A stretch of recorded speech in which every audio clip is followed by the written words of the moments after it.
마태복음 22장 34절부터 40절까지의 말씀 우리 다 함께 읽습니다. 시작. 예수께서 사두개인들로 대답할 수 없게 하셨다 함을 바리새인들이 듣고 모였는데 그 중에 한 율법사가 예수를 시험하여 묻되 선생님, 율법 중에서 어느 계명이 크나이까? 예수께서 이르시되 내 마음을 다하고 목숨을 다하고 뜻을 다하여 주 너의 하나님을 사랑하라 하셨으니 이것이 크고 첫째 되는 계명이요 둘째도 그와 같으니 내 이웃을 내 자신같이 사랑하라 하셨으니 이 두 계명이 온 율법과 선지자의 강령이니라. 아멘. 제자도를 위한 복음, 제자도를 위한 복음이라는 제목으로 하나님 말씀 전하겠습니다. 지난주에 생명을 위한 복음이었죠. 우리 복음은 복음을 듣고 믿게 되면 영원한 생명을 얻게 됩니다. 영원한 생명은 죽지 않고 영원히 사는 거죠. 죽은 다음에 시작되는 게 아니고 이미 시작됐습니다. 요한 1서 5장 13절을 보시면 이렇게 기록되어 있어요. 내가 하나님의 아들의 이름을 믿는 너희에게 이것을 쓰는 것은 너희로 하여금 너희에게 영생이 있음을 알게 하려 함이라. 죽어봐야 하는 거 아니에요? 천국 갈 확신 있으세요? 그 확신의 근거가 뭐예요? 하나님의 약속 때문이죠. 요한복음 1장 12절 말씀, 영접하는 자, 내 마음 속에 예수님을 모셔드린 사람, 곧 그 이름을 믿는 자에게는 하나님의 자녀가 되는 권세를 주셨어요. 그 말은 하나님이 자녀들을 영원히 책임지신다는 거거든요. 우리가 너무나 잘 아는 요한복음 3장 16절, 하나님이 세상을 이처럼 사랑하사 독생자를 주셨으니 이는 그를 믿는 자마다 멸망하지 않고 영생을 얻게 하려 하심이니라. 다른 조건 아무것도 없어요. 예수님이 이미 십자가에서 다 이루셨거든요. 우리의 모든 죄를 대신 지시고 십자가에서 죄의 값을 치러주셨습니다. 오늘 찬양할 때 대속의 은혜를 알고 싶다라고 하는 게 이게 대자가 대신한다라는 거잖아요. 속한다는 건 노예를 값을 주고 사가지고 자유롭게 해주는 거예요. 우리가 죄의 노예인데 이 죄값을 우리가 치르려면 죽는 거잖아요. 사실 내가 죽어야 되는데 예수님이 대신 죽어주셨어요. 대신 죄값을 치러주셨어요. 죽는 걸로 끝나지 않고 3일 만에 다시 살아나셔가지고 모든 죄와 죽음으로부터 우리를 해방시켜 주셨어요. 그게 대속의 은혜거든요. 그 예수님의 구원의 은혜 때문에 예수님 믿는 사람은 구원 받았어요. 지금 죽어도 천국이에요. 그 말은 나의 안에 영원한 생명이 이미 있다는 거예요. 반복해서 말씀하십니다. 요한복음 5장 24절이에요. 내가 진실로 진실로 너희에게 이르노니 내 말을 듣고 또 나 보내신 이를 믿는 자는 영생을 얻었고 심판에 이르지 아니하나니 사망에서 생명으로 옮겼느니라. 이미 우리에게는 영원한 생명이 있다는 거예요. 이게 하나님의 약속입니다. 구원의 확신이란 내가 메시입니다, 내가 잘 믿으니까 구원받는 게 아니고 하나님이 약속하셨기 때문에 구원받는 거예요. 구원의 확신의 근거는 어디에 있어요? 하나님의 약속에 있어요. 나한테 있는 게 아니에요. 내가 봉사를 열심히 하니까, 내가 기도를 많이 하니까, 내가 헌금을 많이 드리니까, 난 모태신앙이니까 이런 거 아닙니다. 구원의 확신의 근거는 나에게 있는 게 아니에요. 이게 자꾸 나를 얘기하면 자기 의가 되는데 자기 의로는 구원받을 수 없습니다. 오직 예수 그리스도의 의입니다. 하나님의 약속입니다. 이렇게 생명을 얻은 사람은 그 다음이 있어요. 영원한 생명 주셨으니까 빨리 데려가시면 좋잖아요. 반응이 안 좋으신 것 같네요. 천국 빨리 가는 게 좋은 거 아니에요? 근데 서둘러 갈 일은 아니죠. 솔직히 바울은 빌립보서에서 그래요. 난 빨리 주님 곁에 가고 싶다. 죽고 싶다는 얘기죠. 뭐. 삶이 고생스러워서가 아니에요. 주님과 함께 있는 것이 완전한 행복이고 그 구원이라는 것이 하나님의 나라가 무한대로 하나님과 영원히 함께 할 수 있는 100%의 행복이기 때문이에요. 하지만 내가 아직 이 땅에 남아있는 이유는 교회를 위해 할 일이 있기 때문이다. 하나님이 나에게 맡겨주신 사명이 있기 때문이다 라고 얘기해요. 우리도 마찬가지죠. 우리의 사명이 무엇입니까? 예수님을 점점 더 닮아가는 것이죠. 사실 성경에 그리스도인은 신약 성서에 3번 나와요. 그런데 제자라는 말은 300번 이상 나옵니다. 비율로 보면 제자가 더 중요해 보이죠? 근데 제자의 의미가 더 강력하게 와닿습니다. 왜냐하면 예수님이 선생님이고 우리가 그분을 따른다라는 의미가 담겨져 있기 때문이죠. 예수님의 제자는 어떤 사람입니까? 예수님의 가르침을 따르고 예수님의 삶을 본받는 사람입니다. 그게 이 땅에 우리가 살아가는 이유입니다. 예수님이 지혜가 탁월한 분이잖아요. 아니, 탁월이라는 말로는 표현이 안 되죠. 예수님의 지혜로 우주 만물을 만드셨으니까요. 빛이 있으라 말씀 한마디에 우주 만물이 빛이 생기고 말씀으로 우주 만물을 창조하신 거잖아요. 근데 그 지혜의 하나님께 와서 시험하는 자들이 있었습니다. 먼저는 황제에게 세금을 바치는 게 옳습니까? 옳지 않습니까? 라고 물어봐요. 그때 당시에는 로마의 식민지 지배를 받고 있었습니다. 그러면 로마 황제에게 세금을 바치는 게 옳습니까? 옳지 않습니까? 이거 아주 난해한 질문이죠. 사실 하나님께 바쳐야 되는데 식민지 지배를 하고 있는 황제에게 바치는 게 옳습니까? 그렇지 않습니까? 당신은 하나님의 종입니까? 아니면 황제의 종입니까? 곤란한 질문이죠. 근데 예수님께서는 동전을 한번 가져와 보라고 합니다. 근데 로마가 사용하는 화폐죠. 여기 있는 그림이 뭐냐? 황제의 그림입니다. 황제의 것은 황제에게, 하나님의 것은 하나님께 바치라. 그걸로 끝났습니다. 그 다음에는 부활을 믿지 않는 사두개인들이 와서 이번에 또 시험합니다. 감히 예수님께, 자기들이 아무리 똑똑해도 예수님을 어떻게 이길 수 있겠어요? 굉장히 무모한 도전입니다. 와서 부활이 있다라면 죽은 다음에 누구의 아내가 됩니까? 라고 얘기하죠. 부활도 믿지 않고 하나님의 능력도 인정하지 않기 때문이죠. 그래서 예수님께서는 하나님이 모세 앞에서 말씀하실 때 이렇게 말씀하셨죠. 나는 아브라함의 하나님이요 이삭의 하나님이요 야곱의 하나님이다. 그런데 하나님은 죽은 자의 하나님이 아니라 살아있는 자의 하나님이다. 아브라함과 이삭과 야곱은 죽었지만 지금 하나님 곁에서 살아있다라는 얘기죠. 그 부활이 있다라고 증언하신 것입니다. 이렇게 사두개인의 도전을 놀라운 가르침으로 이기셨다 소문이 났어요. 바리새인들이 듣고 왔습니다. 바리새인들은 사두개인들과는 다르거든요. 부활도 믿어요. 영도 믿는 사람입니다. 근데 이번에는 그 중에서 율법 전문가가 대표로 나옵니다. 오늘날로 말하면 법률가들 중에 법률가예요. 뭐 대법원장이나 헌법재판소장쯤 될까요? 최고의 법률 전문가가 와서 예수님을 시험합니다. 율법 중에 가장 큰 계명이 무엇입니까? 그때 당시에 율법사들은 하나님이 주신 10계명과 율법을 613개로 세분화했습니다. 철저하게 지키기를 원했죠. 근데 자기들도 지키기 힘들어요. 너무 많아요.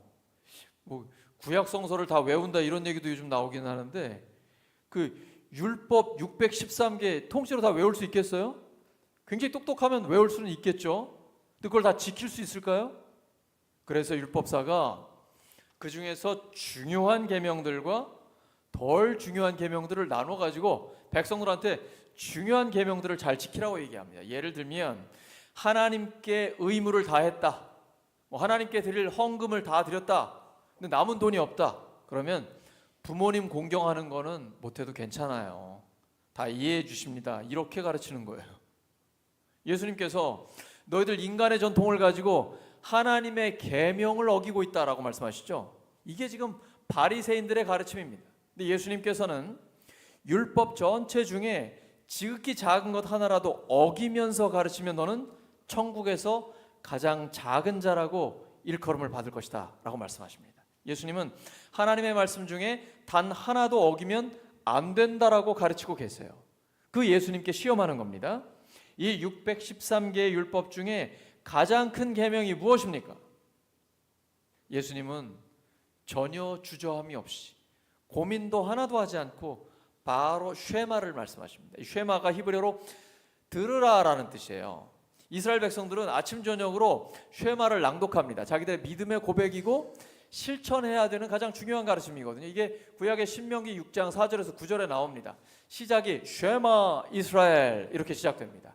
들으라 이스라엘, 너의 하나님은 유일하신 하나님이시니 너의 마음을 다하고 목숨을 다하고 뜻을 다하여 주 너의 하나님을 사랑하라. 그리고 자녀들에게 가르쳐라 라고 말씀하고 계십니다.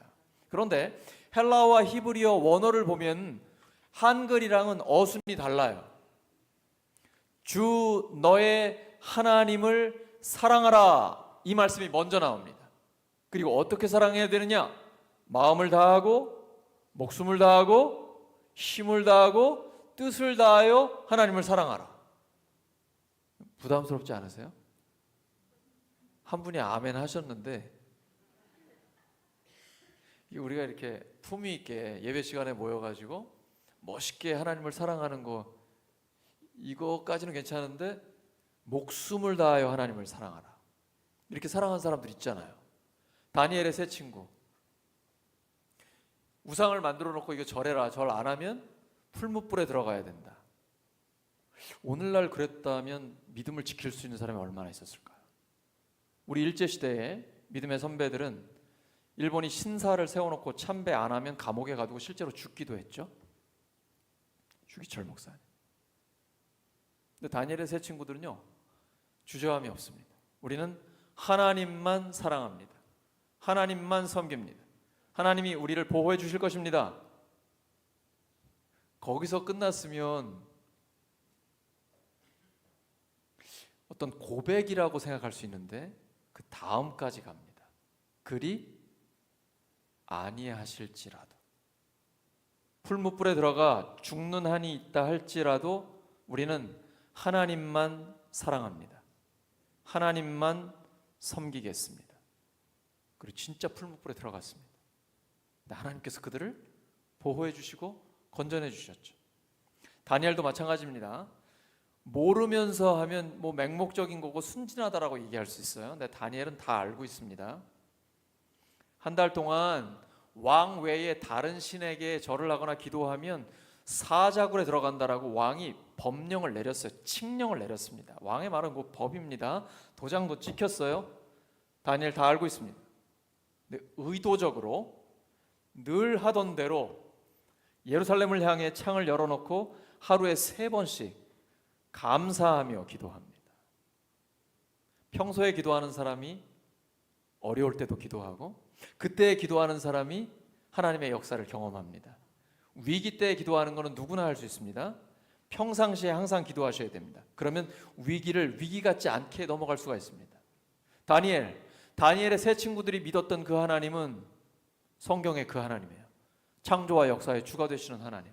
그리고 비록 포로로 잡혀갔지만 70년 뒤에 돌아오게 하신다고 약속하신 하나님. 그 약속을 지켜주시는 하나님. 영원한 생명을 주시는 구원의 하나님. 다니엘과 세 친구의 하나님이에요. 그래서 정말 목숨 걸고 하나님을 사랑했습니다. 그 하나님을 평소에 늘 경험했기 때문이죠. 다니엘의 이야기를 읽어보십시오. 다니엘은 위기 때에 하나님의 지혜를 받습니다. 하나님이 나를 도우시고 힘들 때마다 명철하게 하시고 필요한 아이디어를 주시고 그래서 목숨을 건져주셨고 승리하게 하신 그 하나님이에요. 그 하나님을 믿기 때문에 사자굴을 두려워하지 않는 것입니다. 하나님의 은혜를 받았기 때문에 하나님의 사랑을 경험했기 때문에 그 사랑에 감사하여 기꺼이 내 생명을 드리는 것이죠. 하나님은 그런 신이 아니에요. 하나님은 아무것도 안 하시고 네 목숨을 바쳐라 이렇게 말씀하시는 분이 아닙니다. 하나님 먼저 우리에게 생명을 아끼지 않으셨습니다. 아들 예수 그리스도의 생명까지 내어주셨습니다. 예수님은 우리의 모든 죄를 씻기 위해서 당신의 몸을 십자가에 박으셨습니다. 아낌없이 내어주셨습니다. 힘이 없어 끌려가신 게 아니고 전능하신 하나님이지만 스스로 자기의 삶을, 생명을 내어주신 것입니다. 이 말씀이 믿어지십니까? 예수님의 십자가의 사랑 온몸으로 경험하고 계십니까? 그 예수님의 십자가의 사랑, 부활의 능력을 힘입고 하나님의 사랑을 받은 사람은 그 다음부터 하나님을 사랑하게 됩니다. 신앙생활은 내가 하는 게 아니고 되는 것입니다. 그 사랑을 더 깊이 경험하기 원합니다. 우리가 찬양한 것처럼 내 평생의 소원, 주님의 그 대속의 사랑을 더 깊이 알기 원합니다. 이 사랑을 경험하면 머리로 아는 거 말고요, 그냥 단순히 암송하는 거 말고 하나님의 사랑이 나를 향한 사랑이라는 게 정말 느껴지면, 온몸으로 체험하게 되면 전혀 달라지는 거예요. 그때부터 내 삶을 드리는 게 전혀 아깝지 않아요. 전에는 헌금을 드릴 때도 고민도 많이 하고, 실수로 더 많이 드렸네. 어떡하지, 돌려달라 할 수도. 고민이 많은데 이제는 실수로 드리잖아요. 얼마 전에도 제 아내가 실수로 더 드렸더라고. 제가 드렸는데 또 드렸더라고. 이게 감사한 거 아닙니까? 더 많이 드리면 감사한 거 아니에요? 하나님 앞에 드리는 게 아깝지 않은 거죠. 내 삶, 내 지혜, 때로는 내가 갖고 있는 유머 감각, 위트, 나의 모든 경험, 지식, 이 모든 걸 다해서 하나님 앞에 쓰임받기를 원하는 거예요. 예수님은 모든 걸 주셨잖아요. 우리가 예수님을 사랑한다라는 건 우리의 모든 걸 하나님 앞에 드리는 거죠. 그게 예배예요. 예배는 대충 앉아가지고 시간 때우는 게 예배가 아니에요. 그건 예배를 드린 게 아니에요. 여러분, 예배 시간에 앉아있다고 다 예배를 드리는 게 아니에요. 예배는 예수님의 생명을 받은 내가 나의 최선의 것을 드리는 거예요. 근데 그 하나님이 예배를 받으시면서 가만히 그냥 계신 게 아니에요. 예배를 받으시는 하나님은 예배 반응을 해주십니다. 그것도 맞춤형으로 해주십니다. 저는 여러분의 상황을 아주 구체적으로 알 수가 없잖아요. 근데 하나님은 다 아시죠? 그래서 하나님께서 성령의 역사를 통해 한 사람 한 사람에게 맞춤형으로 말씀하십니다. 맞춤형으로 위로하십니다. 맞춤형으로 은혜를 주십니다. 지혜와 깨달음을 주십니다. 예배를 기대하시기 바랍니다. 하나님은 예배를 통해서 역사하십니다. 하나님은 예배자를 찾고 계시거든요. 요한복음 4장에 기록되어 있죠. 하나님은 영이시니 예배하는 자가 영과 진리로 예배할지니라. 하나님은 그렇게 예배하는 자를 찾고 계십니다. 역대하 16장 9절이죠. 여호와의 눈은 온 땅을 두루 감찰하사 전심으로 마음을 다해 자기를 향하는 자를 지금 찾고 계세요. 왜요? 하나님의 능력을 베푸시기를 원하는 거예요. 그 절정이 예배 시간이에요. 여러분, 하나님을 위해서 무슨 일을 많이 하려고 하지 마세요. 일을 하기 전에 예배를 드리셔야 돼요. 마르다는 일을 하느라고 분주했어요. 산만했어요. 그러니까 원망과 불평이 나와요. 마리아는 일하기 전에 주님의 발치에 앉아 먼저 말씀을 들었어요. 예배자의 자세예요. 예배를 드리면서 하나님의 음성을 먼저 들어야 돼요. 그 다음에 그 말씀이 차고 넘칠 때 확신을 가지고 하나님의 일을 감당하는 거예요. 하나님을 사랑하라라는 것은 먼저 하나님의 사랑을 받아야 합니다. 요한복음 13장에서 예수님이 제자들의 그 더러운 발을 씻어주십니다. 여러분 발은 깨끗하시잖아요. 제자들 발은요, 맨발에 샌들 신고 하루 종일 광야를 돌아다닌 발입니다. 그 남자들의 발이 얼마나 더럽겠습니까? 아주 가까이 가기도 싫을 거예요. 근데 예수님이 그 발을 가슴에 안고 친히 씻어주시는 거예요. 이게 너무 부담스럽잖아요. 그러니까 베드로가 주님 제 발은 씻으시면 안 됩니다. 염치가 있지, 양심이 있지, 제 발은 안 됩니다. 그때 예수님 뭐라고 하시죠? 내가 네 발을 씻어주지 않으면 너는 나와 관계가 없다라는 거예요. 여러분, 하나님을 사랑하는 게 내가 마음을 다하고 목숨을 다하고 뜻을 다해 주님을 사랑합니다 이거 전에 사랑을 받으셔야 돼요. 내 발까지 씻어주시는 주님의 그 사랑을 받으셔야 돼요. 주님의 섬김을 온몸으로 받으셔야 돼요.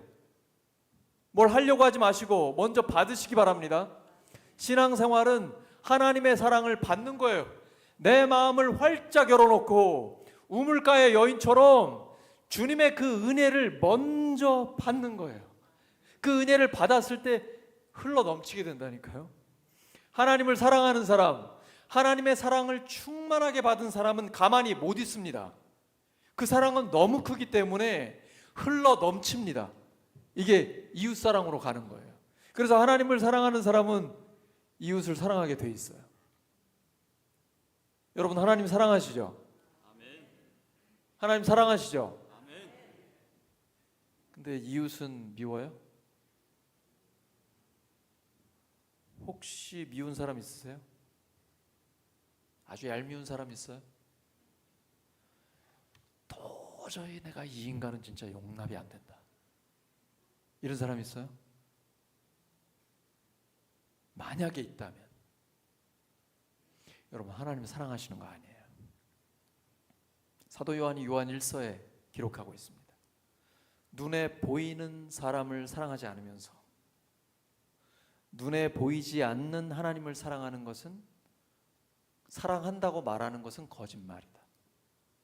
지금 착각하고 있는 거예요. 눈에 보이지 않는 하나님을 자기가 사랑한다고 말합니다. 근데 눈에 보이는 사람은 사랑이 안 돼요. 용서가 안 돼요. 용납이 안 돼요. 자기가 지금 착각하고 있는 거예요. 내가 하나님을 사랑하고 있다라고. 그건 거짓말이에요. 자기를 속이면 안 됩니다. 이때부터 기도해야 돼요. 하나님, 제가 진심으로 사랑할 수 있게 해주세요. 용서할 수 있게 해주세요. 용서 안 해도 괜찮을까요? 사는데 지장 없습니까? 용서 안 하면 내 영혼은 감옥에 있는 거예요. 그래서 예수님께서 용서하라고 하시는 거예요. 하나님을 위해서 용서하는 게 아니고, 그 용서받는 사람을 위해서 용서하는 게 아니고, 용서하는 자기 자신을 위해서 용서하라는 거예요.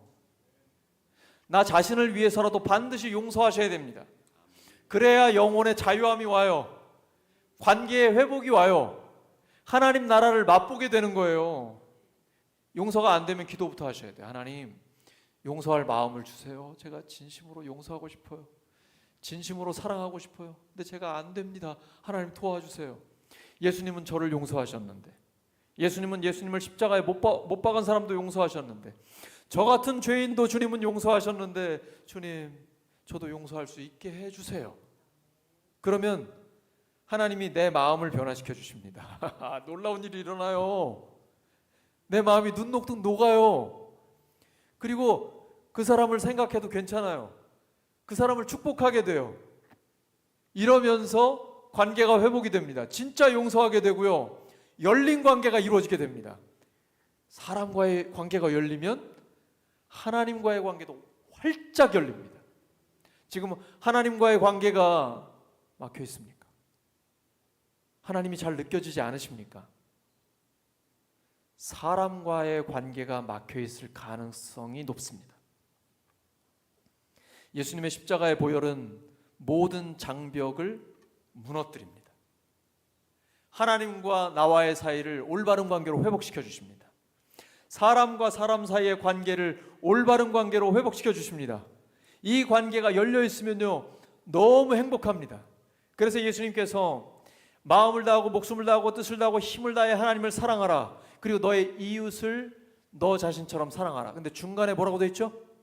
그와 같으니. 이 말이 중요합니다. 하나님을 사랑하는 것과 똑같이 중요하다는 거예요. 하나님을 사랑하는 것과 이웃을 사랑하는 것이 똑같이 중요하다는 겁니다.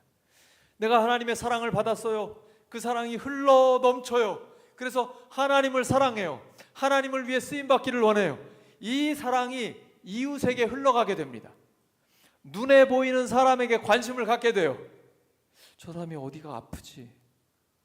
지금 항암 치료 받으면서 얼마나 고통스러울까? 안 그래도 지금 병원이 파업 때문에 힘들고 한데 혹시 그게 나한테 돌아오면 어떨까? 그런 마음 때문에 얼마나 괴로울까? 그러니까 기도하는 거죠. 하나님, 그런 피해가 돌아가지 않게 해주세요. 막 이런 마음이 우리에게 오잖아요. 오늘 찬양한 것처럼 형제 자매의 슬픔이 나의 슬픔이 되고, 형제 자매의 기쁨이 나의 기쁨이 되고, 함께 기뻐하고 함께 슬퍼하고 진짜 이웃사랑이 이루어지는 거잖아요. 그러니까 그런 교회는 그 사랑의 용광로 같은 교회가 되는 거죠. 점점 더 뜨거워지는 거죠. 교회만 들어오면, 우리 성도들만 만나면 마음이 푸근해지고 따뜻해지고, 이게 바로 하나님의 사랑 때문이에요. 교회는 사랑 빼면 시체예요. 옆 사람 축복해 주시기 바랍니다. 당신 사랑 빼면 시체예요.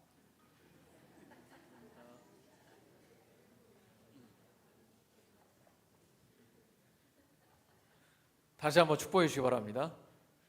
당신의 눈빛에는 사랑이 넘칩니다.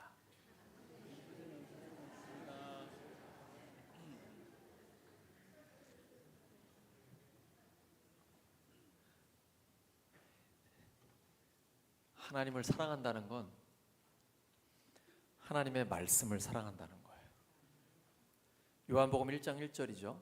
태초에 말씀이 계시니라. 이 말씀이 하나님과 함께 계셨으니 이 말씀은 곧 하나님이시니라. 여러분 쉽죠? 도대체 하나님을 사랑한다는 게 뭐예요? 말씀을 사랑하는 거예요. 주일에 하나님의 말씀을 들었죠? 하나님의 음성을 들었죠? 하나님의 말씀은요, 내 영혼 깊숙이 파고 들어옵니다. 신앙생활은 길이가 아니고 뭐예요? 깊이에요, 깊이. 그래서 날마다 새롭게 점점 더 깊이 하나님을 경험하는 거예요. 그러려면 기도와 말씀에 집중해야 돼요. 하나님의 말씀은 하나님의 말씀이에요. 이걸 공부하듯이 대하시면 안 돼요. 이게 공부한다고 지식 늘어난다고 되는 게 아니고요. 깊이 묵상을 하셔야 돼요. 그래서 그 말씀 한 절 한 절이 내 마음에 교훈이 되는 거예요. 그 말씀이 내 영혼을 치유해요. 변화시킵니다. 그리고 그 말씀이 내 삶에 실제로 이루어집니다. 이러니까 깜짝 놀랄 일이 일어나는 것이죠. 날마다 새롭게 하나님을 점점 더 깊이 알아가는 거예요. 어떻게 하나님을 사랑 안 할 수가 있어요? 그게 더 어렵죠. 그러니까 하나님을 더 깊이 알아가고 알아가다 보니까 하나님을 사랑해요. 하나님을 사랑하니까 말씀을 더 사랑해요. 그래서 눈 뜨면 기도하고 말씀부터 묵상해요. 말씀이 또 새로워요. 또 새롭게 다가와요. 내가 지금 굉장히 힘든 상황인데 말씀을 통해 지혜를 주십니다. 여러분 사업적인 어려움이 있습니까? 하나님 말씀을 깊이 묵상하시기 바랍니다. 하나님의 지혜를 우리에게 딱 주십니다. 돌파구를 주십니다. 신앙생활은 힘이 있어야 돼요. 실제적이어야 됩니다. 돌파력이 있어야 돼요. 이게 하나님의 말씀의 능력입니다. 신앙생활은 구체적이어야 됩니다. 하나님의 말씀이 내 삶에 구체적으로 이루어져야 됩니다. 이 말씀의 능력이 놀라운 것입니다. 그래서 하나님의 말씀을 통해 우리가 하나님의 뜻을 깨닫게 되면 그때부터 하나님을 사랑하는 것이 가능해집니다. 그 전까지는 죄인이기 때문에 하나님을 사랑할 수 없어요. 이게 죄의 결과입니다. 본능적으로 우리는 하나님을 알 수도 없고 사랑할 수 없어요. 이 문제를 해결하기 위해 예수님이 오셨고 십자가에서 내 죄 값을 대신 치러 주셨습니다. 그리고 부활하셔서 죄와 죽음의 문제를 완전히 해결해 주셨습니다. 다 이루었다. 그래서 예수님의 십자가와 부활의 복음을 믿으면 그때부터 하나님의 사랑이 느껴집니다. 이제 드디어 하나님을 알아가는 삶이 시작된 것입니다. 그러면 오늘 말씀처럼 주 너의 하나님을 사랑하라는 말씀이 내게 이루어집니다. 그냥 하나님을 사랑하라가 아니죠. 주 너의 하나님을 사랑하라. 그 크신 하나님, 창조와 역사의 주님이 되시는 그 하나님께서 초월자이신 하나님이 내재하시는 거예요. 내 삶으로 들어오시는 겁니다. 내 고통을 알고 계시고 내 신음소리도 듣고 계시고 생각만 해도 이루어 주시고. 기도할 때 뭐 많은 말을 하려고 하지 마세요. 하나님 다 알고 계세요. 근데 내 심령을 털어놓아야 되긴 해요. 하나님 앞에 토로해야 돼요. 부르짖는 기도가 필요해요. 너는 내게 부르짖으라. 내가 내게 응답하겠고 내가 알지 못하는 크고 은밀한 일을 너에게 보이리라. 네가 부르짖으면 내가 너에게 응답하겠다라고 말씀하시거든요. 때로는 침묵도 해야 돼요. 하나님의 말씀을 듣는 게 중요해요. 하나님 말씀하실까요? 지금도 말씀하고 계십니다. 예수님은 요한복음 10장에 나는 선한 목자라. 선한 목자는 양들을 위해 목숨을 버린다라고 말씀하세요. 예수님 진짜 버리셨잖아요. 뭘 안 주시겠어요? 기도한 다음에는 기다리셔야 돼요. 오늘날은 사람들이 기다리지를 못해요. 사람들과의 관계가 좀 불편하잖아요. 도망쳐요.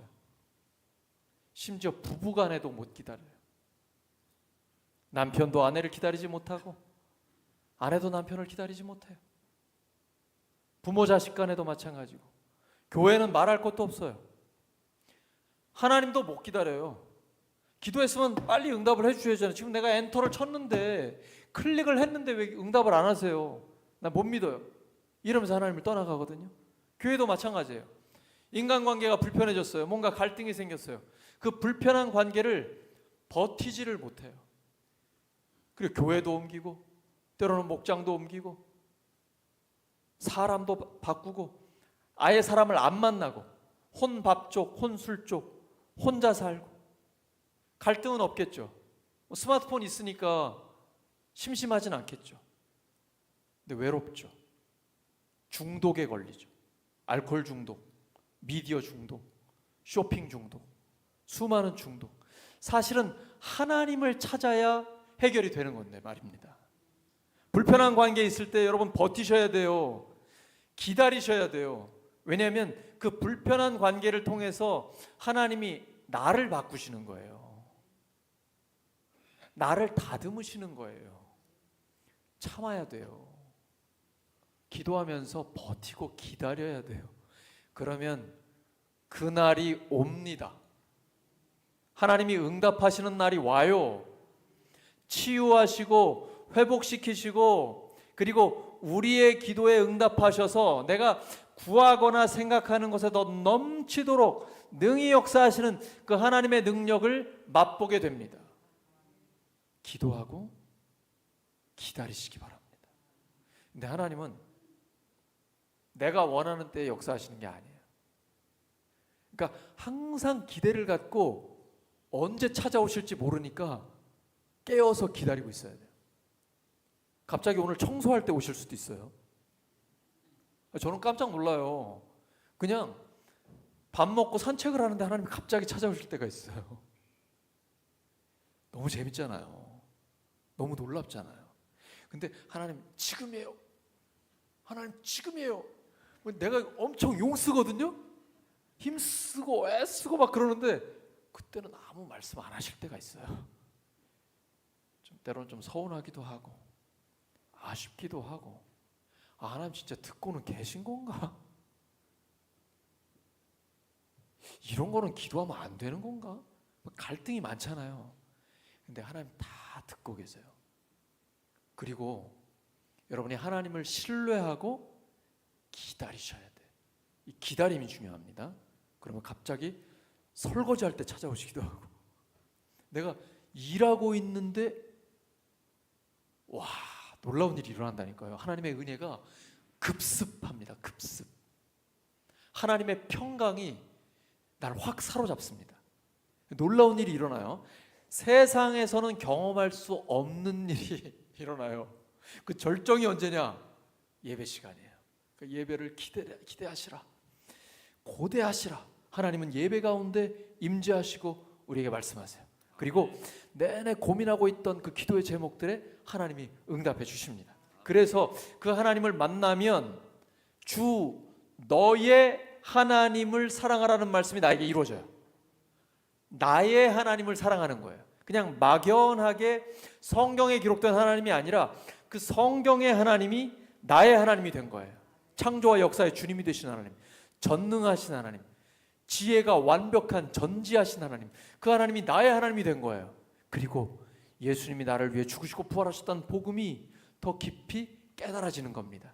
예수님을 닮아가고 싶어져요. 예수님의 제자로의 삶을 결단하고 순종하게 됩니다. 예수님 어떤 삶을 사셨습니까? 차별 없이 사람을 존중하십니다. 세상은 돈 때문에, 지위 때문에, 권력 때문에, 명예 때문에, 인기 때문에, 외모 때문에 차별하기도 하고, 누구는 좋아하고 누구는 무시하고 이런 거 있는데 안 된다라는 것이죠. 예수님은 차별 없이 사람을 존중하십니다. 대가를 바라지 않고 도움을 베푸세요. 죽은 자를 살려도 치료비 한 푼을 받지 않으십니다. 머리 둘 곳조차 없이 의도적으로 아무것도 가진 거 없이 그냥 사람들에게 은혜를 베푸시고 치료해 주신 것입니다. 그리고 섬김을 받기보다는 섬기는 삶을 사셨습니다. 우리도 마찬가지예요. 다양한 섬김의 삶을 사는 것입니다. 또한 항상 깨어서 영혼을 구원하고 제자 삼는 데에 예수님은 생을 바치셨습니다. 수의 논리에 단 한 번도 예수님은 넘어가신 적이 없어요. 지금은 자본주의 시대입니다. 세상의 논리가 교회로 많이 들어왔습니다. 교회는 그걸 분별할 수 있어야 됩니다. 세상은 온통 숫자 노름입니다. 사업도 직장도 교육마저도 전부 통계를 따릅니다. 얼마를 벌었느냐, 얼마나 많이 모였느냐, 이게 교회에도 해당된다고 생각하는데 아닙니다. 예수님은 수의 논리에 단 한 번도 넘어간 적이 없습니다. 군중에게 마음을 뺏기지 않으셨습니다. 그리고 3년 동안 12제자에게 집중하셨습니다. 오늘날로 말하면 목장 식구들에게 철저히 집중하셨습니다. 소수의 인원들이요.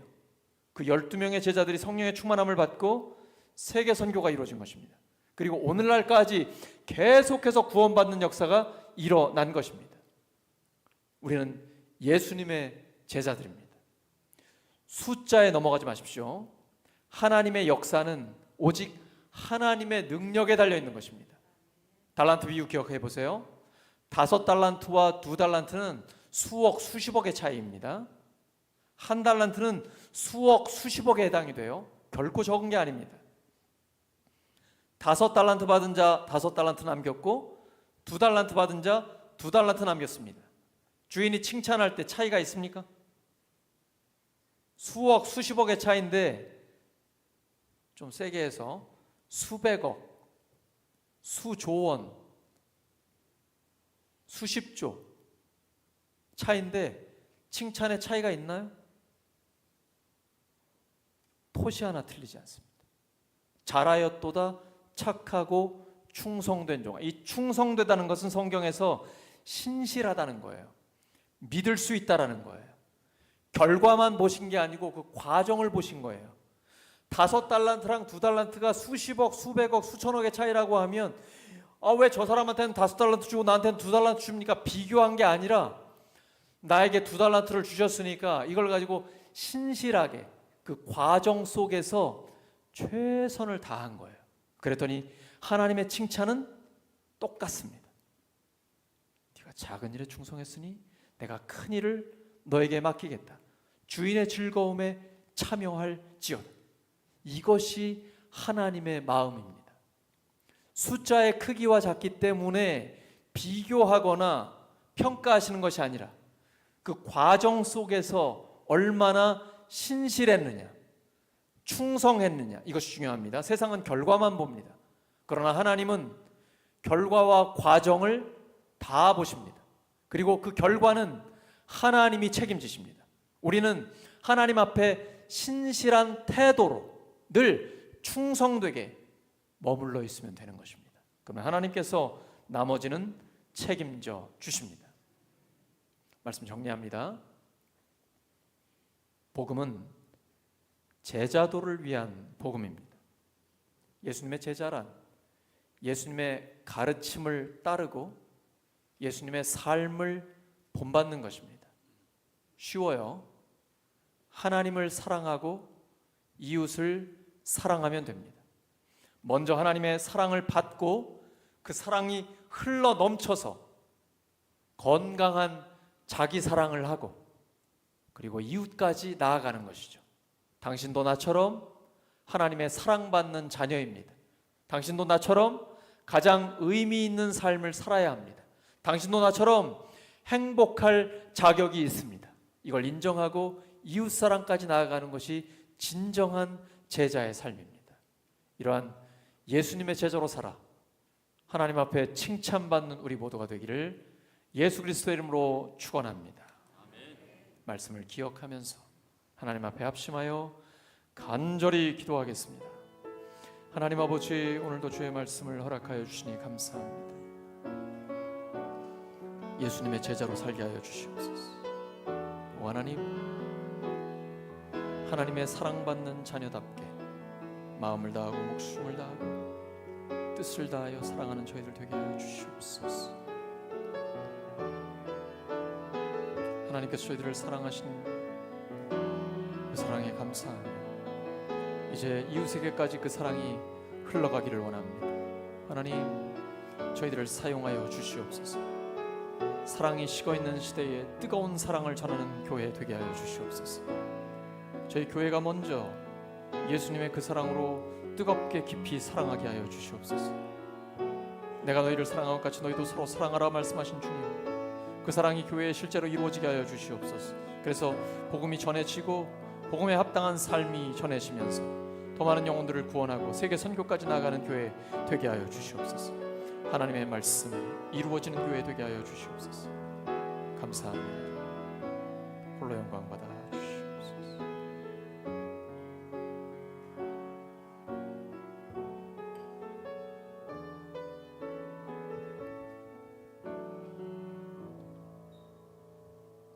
감사드리며 예수 그리스도의 이름으로 기도드립니다.